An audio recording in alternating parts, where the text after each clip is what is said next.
Another listing guys, this is 150 square meters for 300,000 pesos along National Highway located in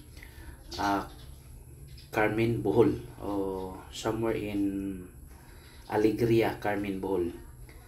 Owner is not around, wala gyud ang tag-iya guys, na sa Cebu. Amo yung kaila nya one tax deck, dili ni subdivided, not a subdivided lot. It is one lot with tax declaration and ready for titling. So it can be titled guys because there is a free patent titling. So nindot kay ni buhaton nimong residential and commercial sa tubangan, then residential sa likod.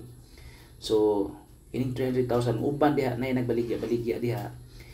Mahal gyud, mas mahal pa gyud. So di lang ko magibaw pila gyud, pero kini siya barato ra gyud ni siya guys. Gyapon kay gamay man sad ang area. Natay dako nga area, mahal man sa barato ta, pero dako man sad. This one is really good no. Duol sa mga daghang balay. Pwede jud ka mag-commercial, motorcycle repair shop, or water refilling station. So daghan kag mahimo diri. Thank you.